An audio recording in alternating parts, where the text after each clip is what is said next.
Lisa here, and I've got a tale that took everyone by surprise, especially my family. So what happened? Well, I ended up selling our house. The news hit like a bolt of lightning. My husband was beside me, equally floored. But if you think we were shocked, you should have seen my mother-in-law's reaction. It was as if the ground beneath her had vanished. Why on earth would you do something like that? She blurted out, unable to hide her disbelief. And weren't you supposed to come and pick me up?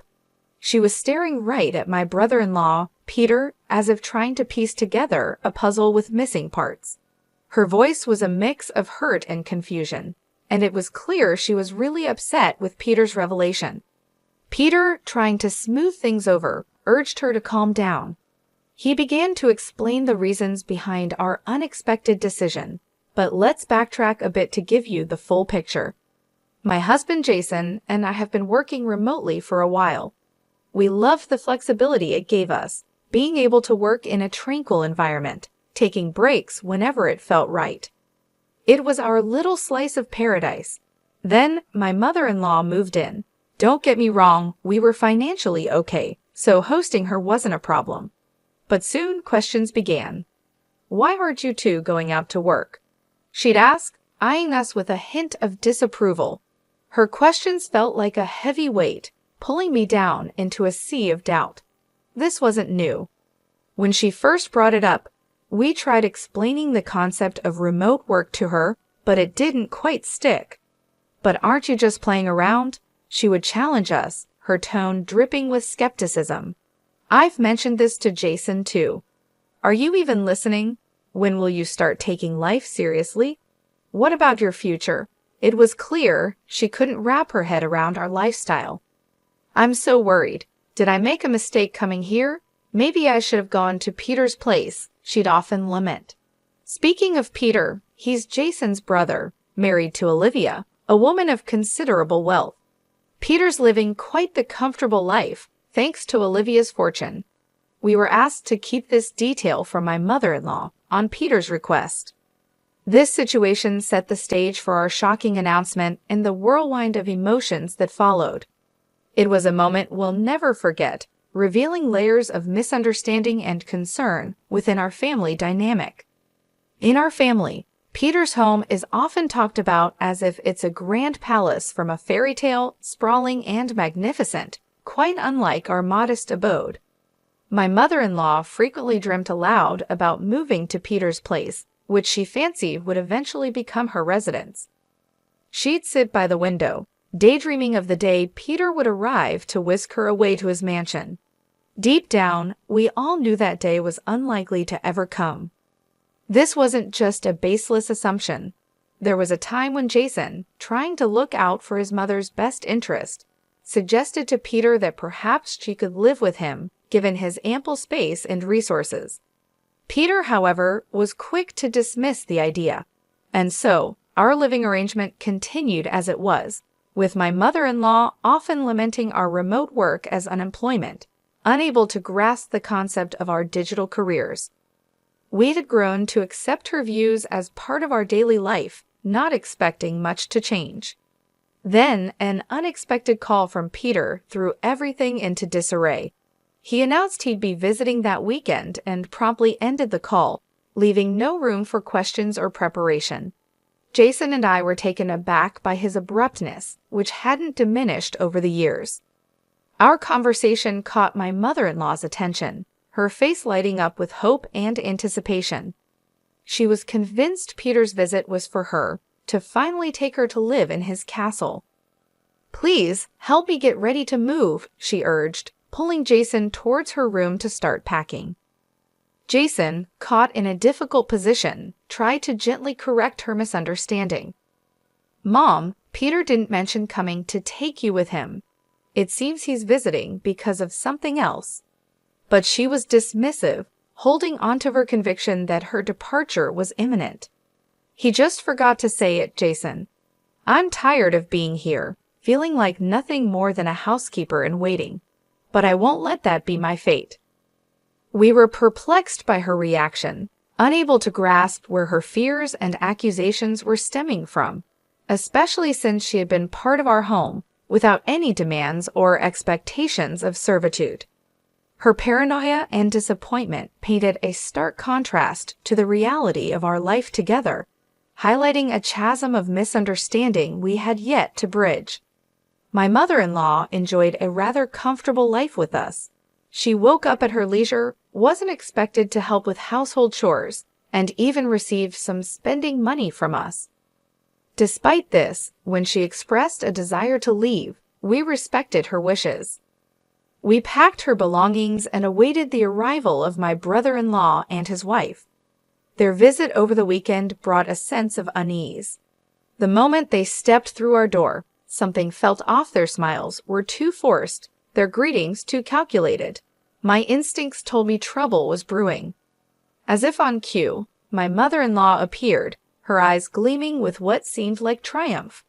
She wasted no time in painting herself as the aggrieved party. "Oh, you finally come. You won't believe it. Lisa can hardly manage any housework, and Jason completely neglects me. It's dreadful here," she lamented, pushing past us to greet her son with open arms. Jason quickly came to our defense, explaining, "That's not true at all.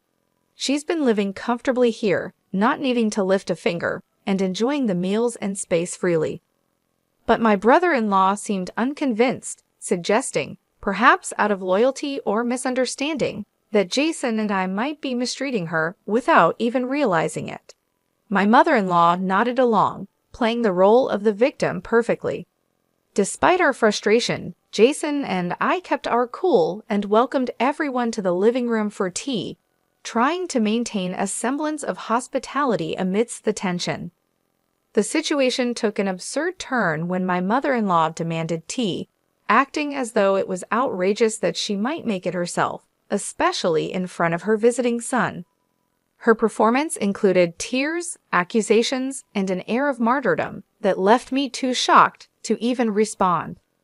After serving the tea, the atmosphere shifted abruptly when Peter revealed the real reason for their visit. "We've sold our house," he said, visibly uneasy. This bombshell left everyone stunned, but none more so than my mother-in-law, whose face fell at the news. "Why would you do such a thing? Weren't you supposed to be here to take me with you?" she demanded, her voice a mix of confusion and accusation. Peter attempted to soothe the situation, explaining their dire financial straits. The sale of their home had been a desperate measure to clear debts, and now, with no place to go, they were hoping to stay with us. This revelation changed everything, casting the day's earlier tensions in a new, sobering light. Peter shared with us, almost too casually, the reason behind his sudden visit. "I tried to start my own business, but it didn't take off. These things happen, right?"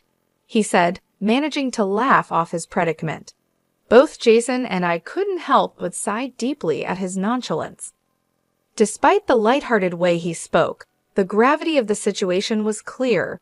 "We just need a place to stay until we can find a new home.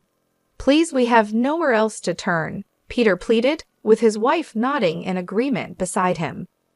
Their faces were a picture of desperation. Faced with their plight, our initial frustration gave way to a reluctant understanding. Despite the complicated feelings swirling within us, the bottom line was they had no place to go. We agreed to let them stay, on the condition that it would be a temporary arrangement, lasting no more than a month. Peter, still in his oddly cheerful mood, agreed quickly and went off to prepare for their move. After their departure, the house fell silent, with my mother-in-law lost in thought. Jason and I wondered if she was still processing the shock of Peter's financial debacle. The next day, Peter and his wife's belongings arrived in droves, overwhelming us with their sheer volume. Where are we going to put all of this? We wondered aloud, facing a logistical nightmare. The idea of having to possibly sell some items or rent a storage unit was being seriously considered when my mother-in-law made a startling suggestion. "I've been thinking," she began, "having Peter here could secure our future. So why don't you two leave? You don't really contribute anything." Her words were sharp, and she specifically targeted me, suggesting that without me, there would be more room for Peter's belongings. She even went as far as to suggest that Jason and I should divorce to make space. Her proposal was shocking, and she looked expectantly at Jason for support. "What are you talking about?" Jason responded, his voice filled with disbelief at the turn of the conversation. However, before we could delve deeper into this outrageous suggestion, Peter and his wife walked in, greeted warmly by my mother-in-law. Despite the turmoil caused by her words, Jason decided to set the conversation aside for the moment and address the immediate issue of the clutter. Addressing his brother, Jason made it clear that the sheer amount of stuff was overwhelming. "You'll need to figure out what to do with all these things. Maybe sell some or rent a locker," he advised, trying to manage the situation as best as he could.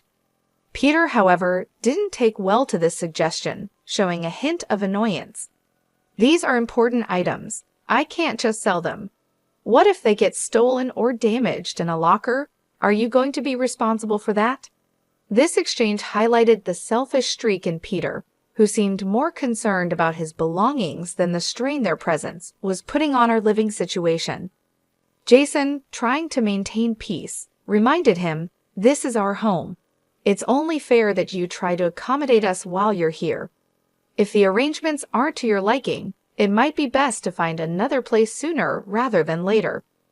The conversation was abruptly interrupted by a shout from my mother-in-law, signaling another chapter in our ongoing domestic drama. In a moment that felt surreal, my mother-in-law made a declaration that took everyone by surprise. She boldly suggested that since Jason and I were apparently not content with Peter's situation, and what she perceived as our lack of contribution, it would be best if we left. According to her, we were nothing more than freeloaders, taking up space while Peter was attempting something ambitious with his business venture. Our remote work, she dismissed as mere idleness, an unnecessary presence in what she implied was her domain. The room fell silent, the words hanging heavy in the air. Jason and I exchanged looks of disbelief, unable to comprehend the audacity of her claims. Peter and his wife, Olivia, initially taken aback, quickly masked their surprise with smirks, seemingly warming up to the idea. "Yeah, that actually sounds like a good plan, Mom," Peter chimed in, with Olivia nodding in agreement. "It's a hassle finding a new place, so why not just stay here? Better yet, why don't you sell us this house? It would be much more convenient for us, especially since you seem uncomfortable with Lisa and Jason's presence." Their words struck us like a bolt from the blue, their audacity rendering us speechless. The notion of selling our home to them, on their terms, felt like a bizarre twist in an already strained conversation. My husband, gearing up to refute their outrageous proposal, was abruptly cut off by my mother-in-law, who seemed to take delight in the unity of Peter and Olivia's suggestion. She turned her triumphant gaze towards me, insinuating that a divorce would somehow validate their plan, allowing Jason to remain. Before I could muster a response, Jason's patience snapped. "How dare you speak like that? Lisa is not leaving," he asserted, his frustration boiling over. His outburst was met with a call for calm by my mother-in-law, who continued to press her point, insisting on the convenience of my absence. However, Jason had reached his limit. "You don't get it, do you? This is Lisa's house," he stated, a revelation that silenced the room. My mother-in-law, Peter, and Olivia were visibly shocked, their expressions frozen as Jason continued. "This is the home Lisa bought for us to start our life together." The air was thick with tension as the reality of the situation dawned on them. Our home, the very subject of their entitlement, was not theirs to claim or negotiate over. It was a testament to our shared life, our struggles, and our achievements, a place they had no right to challenge. In a moment filled with tension and disbelief, my mother-in-law challenged the reality of our household dynamics with a scoff, suggesting that traditionally it should have been Jason, my husband, who took on the financial responsibilities of purchasing our home. Yet in our family, there were no such conventional roles. I had taken the lead, covering not just the mortgage, but all of my mother-in-law's living expenses and allowance, stepping in because her pension was modest and hardly enough for her to enjoy any semblance of financial freedom. Jason, with a look of frustration and disbelief, countered her outdated views, emphasizing that I had willingly shouldered these responsibilities to ensure her comfort and well-being. Despite his clear explanation, my mother-in-law laughed off the idea in disbelief, mockingly accusing me of spending my days idly and insisting that her allowance must be secretly funded by her own pension, given that, in her eyes, I couldn't possibly afford such generosity on my own. Her accusations escalated, boldly claiming that I was mishandling her pension and demanding that Jason divorce me on the spot, suggesting a future where he, along with Peter and Olivia, would be better off without my alleged deceit. Standing my ground, I refuted her baseless claims with tangible proof, my paycheck a testament to my success and independence. The document visibly shocked her and the others, silencing their unfounded allegations. I explained that not a penny of her pension had been touched for her living expenses since she moved in with us. If anything, it was her constant interference and unjustified demands that were the real issue, not my alleged incompetence or dishonesty. I stood firm, stating that if she found our arrangement so disagreeable, she was free to leave at any time. Jason, backing me up, addressed Peter and Olivia directly, reminding them that their stay was meant to be temporary and born out of necessity, not preference. His stern tone, a rare occurrence, visibly unnerved them, marking a clear boundary and expectation of respect within our home. Attempting to lighten the mood, or perhaps realizing the gravity of the situation, Peter made a flippant remark about the surprising amount I earned. Yet the undercurrent of tension remained, a clear reminder of the challenges and misunderstandings that had come to light, prompting a moment of reflection on respect, responsibilities, and the true meaning of family support. In a moment of unexpected warmth, Peter and his wife, Olivia, acknowledged the misunderstanding and misconceptions about me. "Maybe we could learn a thing or two from you," Peter said with a smile, suggesting that my business acumen was not only impressive, but also something worth emulating. Despite their newfound respect, my mother-in-law remained steadfast in her disdain, dismissing my contributions and insisting that both Jason and I were nothing more than obstacles in her and Peter's path to success. Her words were sharp, filled with a conviction that left us no choice but to confront the reality of our situation. "If that's how you see it, we'll find a new place to live," I said, the weight of our decision heavy in the air. "You'll have to manage the mortgage on your own. And remember, we won't be around to help if you find yourselves in over your heads." The thought of maintaining her lifestyle without our support seemed to strike a nerve with my mother-in-law, but her pride quickly overshadowed any signs of worry. As we stood firm in our decision, Peter and Olivia attempted to intervene, their earlier acknowledgement of my skills now mixed with panic at the thought of us actually leaving. However, my mother-in-law, ever determined, silenced their protests with a fierce glare and a challenge for Peter to prove himself as a future CEO by using her pension to start his own company. With her words echoing a finality, we decided it was best to sever our ties and move forward without them. In time, we transferred the house's mortgage to Peter's name and started anew, finding peace away from the constant criticism and unrealistic expectations. However, our respite was short-lived. One day, while settling into our routine in our new apartment, my mother-in-law's voice, now laced with desperation and regret, came through the phone.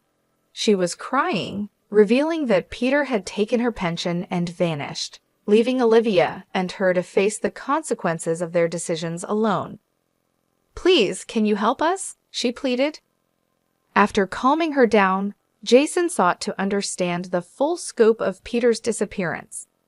The cycle of decisions that led to this moment was a harsh reminder of the complexity of family dynamics and the consequences of pride and misunderstanding.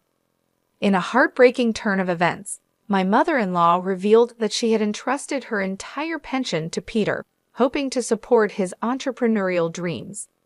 However, Peter's aspirations quickly turned to dust as he squandered the money on gambling, leaving nothing but despair in his wake. When she tried to confront him about his reckless actions, Peter vanished without a trace, unable to face the consequences of his decisions. Overwhelmed by emotion, my mother-in-law couldn't continue the conversation, so Olivia took over the call, her voice trembling with distress. She explained their dire situation. Peter's failed venture had led him to sell the house, and as a result, they were now estranged from their parents. Olivia's plea for help was a desperate attempt to salvage what little they had left of their lives.